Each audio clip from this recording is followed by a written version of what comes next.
Shendi Dal. Magandang umaga po sa inyo, Doc. Ang inyo pong pagbati sa ating mga tagapagpanood. So,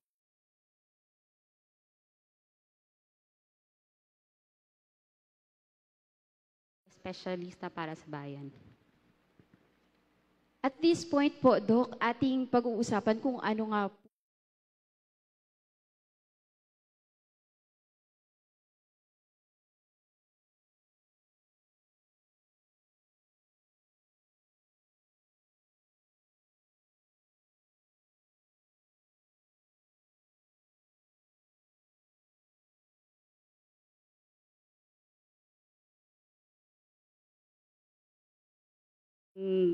Ang in Region 12, meron lang tayong dalawang level 3 hospital. So, and ito ay pawang private hospitals lang. So, ang ating mamamayan or ating kababayan in the poor communities, walang access o limited ang access sa mga Apex Hospital. So, ang espesyalista para sa bayan, ang layunin niya is to provide doctors sa outskirt or rural areas para tumugon sa pangangailangan ng mamamayan. So, ayun. So, ang espesyalista para sa bayan pala ay isang programa, no, Doc? Para matugunan ang ano pa to? Kakulangan ng doktor, especially sa mga underserved communities po natin. So, paano po nakakatulong, Doc, ang EPSB sa pagsunod po sa layunin ng Universal Healthcare Act o RA 11223 na maibigay ng mas abot kayang serbisyong medikal sa ating mamamayan? So, ang primary goal ng ating universal healthcare is healthcare for all. So, ang EPSB dinedeploy sa mga rural areas para tugunan ang kailangang espesyalista sa rural areas na inline sa purpose ng ating universal healthcare. Yes, thank you po, Doc, no? So, napakagandang malaman na may ganitong programa pala ang DOH na kung saan yung mga underserved communities natin na lubos na nangangailangan ng mga healthcare interventions ay mayroon ng automatic nandoon na sa kanilang mga lugar to serve them like specialists, mga doctors na nade-deploy doon sa ating grassroots level. So, Doc, sa inyong palagay po, paano naman po nakakatulong ang EPSB program sa pagbabawas ng out-of-pocket expenses ng mga pasyente? So, ayun, kaya nga dinedeploy sa rural areas yung ating doctors or ating specialist para may espesyalista na titingin sa mga pasyente natin. So, they do not need na pumunta pa ng Apex Hospital sa malaking city o na sa ating region is private hospital. So, bawas na rin yon sa pamasahe, sa board and lodging nila, and professional fee nila during the medical consult. Yun. So, napakagandang isipin, Doc, no? At saka talagang malaking tulong ito, lalo na sa ating mga indigent na mga mamamayan. Yes. Ayun. So, Doc, ano naman po ang saan po nakadeploy ang EPSB? Lahat po ba ng munisipyo or RHU natin is meron na po bubang mga specialist na na-deploy doon sa kanila? Ang ating mga specialist within Region 12, 8 lang po lahat. Pero nakadeploy sa level 2 na hospitals na available sa ating region. Meron tayong 3 pediatrician, may 3 internal medicine specialist, isang anesthesiologist, and sa akin, general surgeon and bill cater pediatric cases. So, layunin naman ng programa na mapaabot pa sa mas rural na community ang ating scope ng mga doctors natin. So, ayun. So, most probably, for the next years, mas dadami pa po talaga yung mga doctors na Hopefully. madedeploy ni DOH. At saka mas marami pang Pilipino ang magkakaroon talaga ng access sa Yes. dekalidad na serbisyong medikal. Ayun, ang ganda-ganda naman ng programang EPSB po, Doc, no? So, Doc, ano po ang hamon na kinakaharap ng mga espesyalistang nakadeploy sa mga GDAS or geographically isolated and disadvantaged areas? Um, geographically isolated, so malayo po tayo sa apex hospitals natin. So ang challenge po ng espesyalista is if kailangan po ng referral to the apex hospital, mas mahihirapan siyang mag-refer o mas mahihirapan siyang humingi ng tulong na papunta sa kanya or i-refer niya o transport niya sa kabilang hospital or sa apex na hospital. Ang second din is since for example sa aking case, pediatric surgeon, may dapat kasama rin ang pediatric anesthesiologist, ang specialist na pediatrician para sabay na mag-manage po ng patient. So, kailangan sama-sama yon as well as meron dapat ding trained na staff nurses na can cater sa mga, for example sa akin, mga neonate na surgical patients. So, hindi pa fully equipped ang ating hospital to cater to those patients. So, medyo challenge yun. So, balita ko, Doc Shendy, is bago po tayo sa DOH, Doc, no? Yes. You are pediatric surgeon po? Yes. Wow. Pediatric surgeon, 1 month and a half pa lang sa EPSB. Ayun. Welcome po sa DOH. Doc, ilang years po ba yung medyo segue lang po sa ating topic. Ilang years po ba yung tinitake pag kumuha po tayo ng medicine, like for you po na pediatric surgeon? Sa medicine, we take 4 years sa medical school. Then after that, 1 year na internship. Then may break konti for the medical exam or the physician's licensure exam.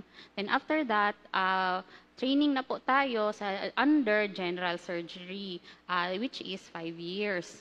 After that, pwede kang tumuloy to pediatric surgery na additional 2 years. Or kung gusto mo pa, mag-diplomate exam prior to the pediatric surgery training. So, mahaba yun. Talagang mahaba-habang pag-aaral, Doc.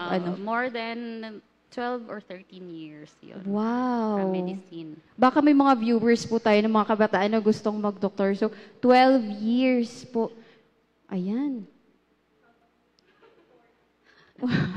12 years na medyo pahirapan. Pahirapan talaga.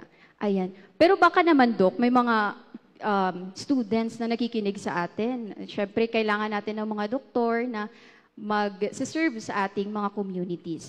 Ayan, Doc, balikan po natin yung tanong. Ano po ang pinaka nakikita nating pagbabago sa kalidad ng pangangalagang medikal mula noong dumating yung EPSB espesyalista sa inyong ospital o komunidad? For my case lang po,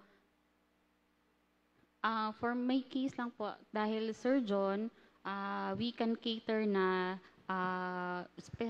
especially yung mga pediatric cases, instead of them na pupunta pa na sa akin, hindi na nila kailangan pumunta ng Davao, nearest kasi ang Davao sa public or government hospital, or some of them nare-refer pa sa Cotabato or sa Tagum City.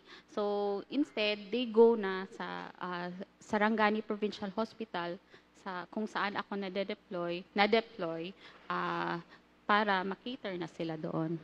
So mas mabilis at saka mas madali. Mas malapit na sila, Oo. mas mabilis din. Ayun. So talagang malaking pakinabang ito sa ating mga pasyente, no, na nangangailangan ng especially yung mga agarang tulong, Doc, no, na mas malapit o kumbaga may in-house doctor na sila sa kanilang mga ospital. At this point po, we will entertain questions from our media partners na nandito po, Doc. May I remind lang po sa ating mga media partners to please state your name and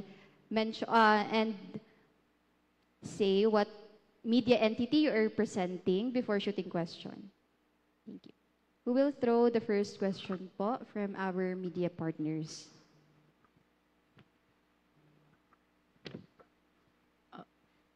Good morning, Nico Solano from NDBC Radio Bida. Tanong ko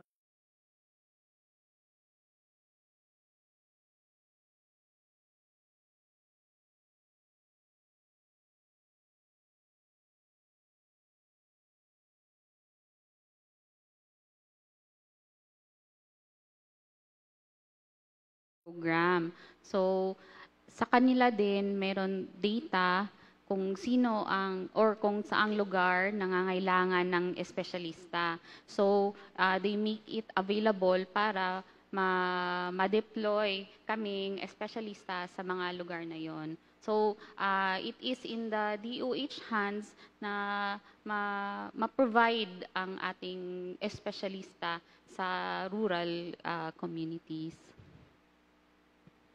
Good morning, Grace Toreta po from Happy FM. Paano mo po, Doc, nakikita ang epekto ng inyong serbisyo sa komunidad na inyong pinaglilingkuran? Since I am a pediatric surgeon, yung mga patients natin na kailangan sana ng surgical intervention within, for my example, within Sarangani, or within Soxargen in general, hindi na nila kailangan pumunta pa ng private hospital na nasa within this region. Pwede na silang pumunta sa kung saan ako, Sarangani Provincial Hospital in Alabel. So, other neighboring na hospital from Glan, from Asim, from pumupunta na sila, and they are being referred to me for surgical intervention. Good morning, Doc. From PIA 12, Zerling Clarete po. Ano ang mga recommendations mo po upang mapabuti pa ang implementation ng programang ito? So, sa ating region, we still have 8 na doctors under EPSB. They intend, ang DOH has 10 slots all in all. So, ang recommendation is to fill in the slots para mas marami pa tayong ma-reach na mga rural areas sa ating region. And hopefully, after 2 years, ma-continue pa natin ang ating program. And yun.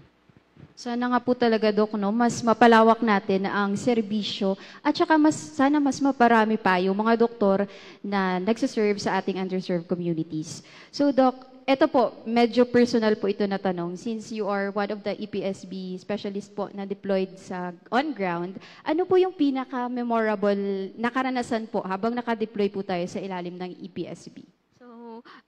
During my first few days in in Sarangani Provincial Hospital, Alabel, we were referred neonate, meaning sanggol, days old lang, with imperforate anus. So, meaning walang butas sa puwet. So, this was the first time na during my stay na may naoperahan na days old lang sa provincial hospital. So, I think kahit days old pa lang, we had reached out na to ating rural community. Galing naman, Doc. Thank you po. At this time, I think wala na pong katanungan ng ating mga media partners.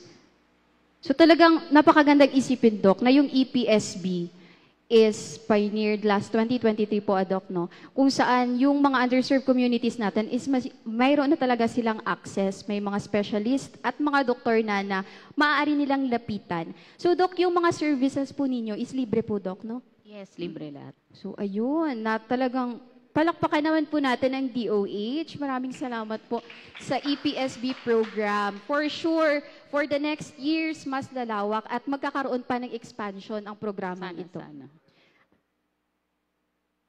Maraming salamat po, Dr. Dal, for sharing your time with us and inyong kaalaman tungkol sa EPSB program.